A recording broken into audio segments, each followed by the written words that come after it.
you have known for a while. This person is not good for you. Not in the way you need.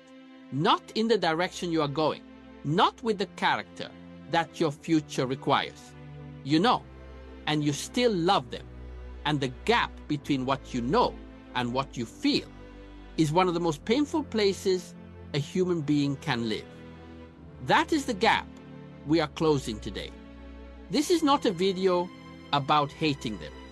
That would be easier. If they were terrible, the leaving would be clean. But they were not terrible. They were complicated. They had moments of real beauty. They made you feel seen in a way nobody else had before. And that is what makes this hard. You are not leaving someone awful.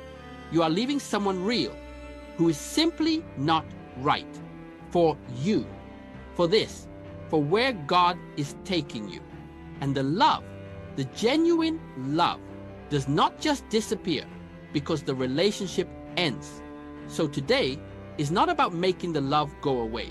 It is about learning to love them from the right distance and choosing your future over your feelings. By the time we finish here, you are going to understand why this kind of love feels impossible to release and why that does not make you weak. You are going to have a framework for what closing this door actually looks like in practice, not just in prayer. And there is something in the story of Abraham leaving what was familiar for what was promised that holds everything for this. Here is the belief I want to challenge.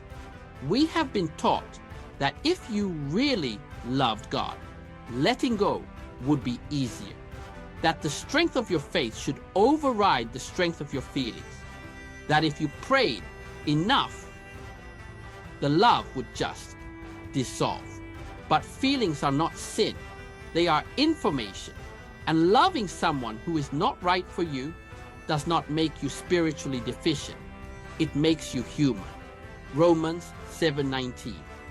For I do not do the good I want to do, but the evil I do not want to do. This I keep on doing.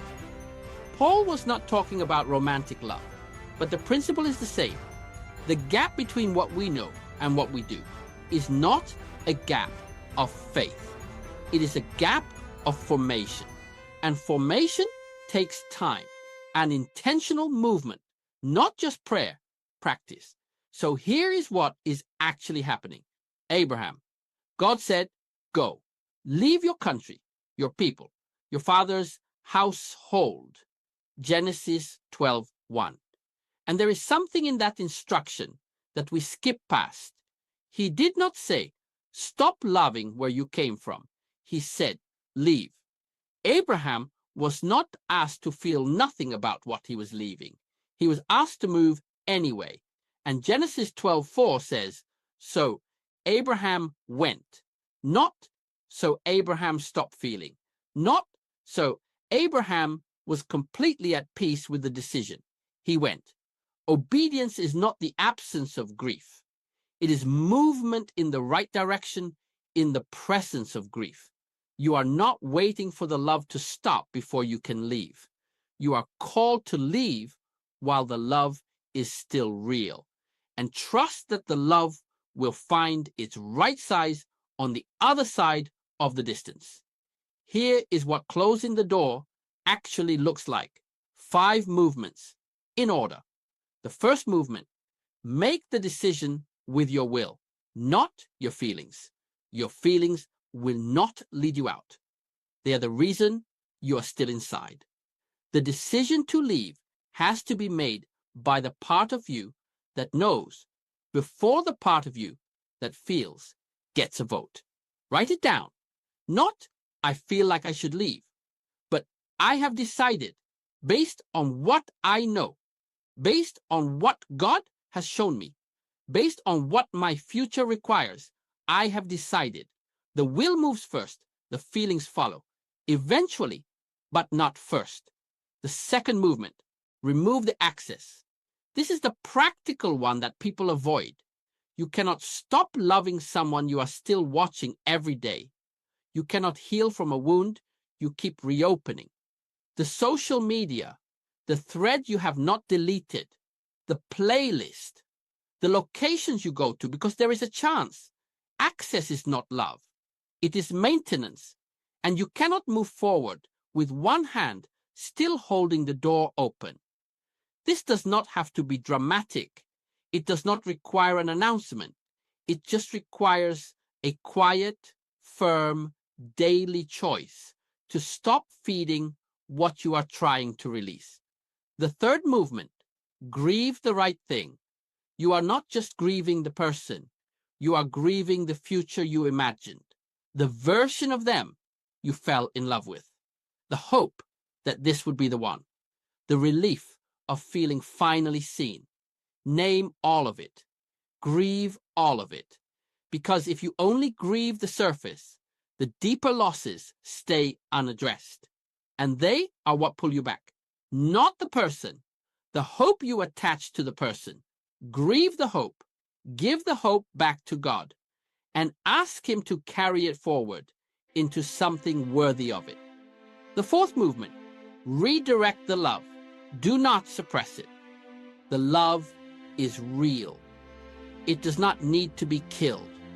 It needs to be redirected into your relationship with God, into the people around you who deserve your depth, into the work you are building, into yourself. The capacity that love this person deeply is the same capacity that will love the right person well. Do not harden it. Do not shrink it. Redirect it and trust that what was built in loving wrongly will serve you in loving rightly when the time comes. The fifth movement, guard the door after you close it. This is where most people fall back. The lonely Tuesday, the song that reminds you, the text that arrives when your guard is down. I have just been thinking about you. And something in you says, maybe I was wrong. Maybe this is God. Maybe we just needed time. My dear, a person who was not right before the silence is not automatically right after it. Guard the door, not with bitterness, with memory. Remember clearly why you left, not what was good, what was consistently wrong, what the future with them would have required you to become. Guard the door, because the enemy knows your weekdays, and he will use your own love against you if you let him. Here is the prayer for this. Lord, I love someone I cannot keep, and I need your help to move. Not because the love is wrong, but because the direction is. Help me make the decision with my will before my feelings agree. Give me the courage to remove the access. Hold the grief that is real. Redirect what I built in loving this person toward what you have prepared. And guard the door after I close it. In the weak moments, be my strength. Pray that tonight and let the decision precede the feeling. Just for a moment, close your eyes if you can. 6 months from now, you are not checking their page. You are not wondering what they are doing. You are not holding a door open for someone who was never going to walk through it correctly. You went, like Abraham, before you knew where you were going, before the feelings caught up with the decision. And what is on the other side of that going is a life that did not have room to grow while you were still holding what you held. You will not regret the leaving. You will only wonder why it took you so long to trust what you already knew. We began in the gap between what you know and what you feel. We discovered that leaving does not require the love to stop. It requires movement before the love agrees. We saw Abraham go while it was still real, and we found 5 movements. Decide with your will before your feelings. Remove the access. Grieve the right thing. Redirect the love. Do not suppress it. Guard the door after you close it. The love does not have to die for you to be free. You just have to go. If this gave you what you needed to move today, type "I am going" in the comments. I want to pray over every single one before you go. I am praying that the love you carry finds its right home, not in someone who cannot hold it, not in a door that keeps reopening, in the covenant it was always meant for. You are not too emotional. You are not too attached. You loved with everything you had. Now, walk with everything you have in the direction God is pointing. Your time is coming, my dear. God does not lie. Stay faithful. Keep showing up. He sees you. He knows your name. I will see you in the next one. God bless you.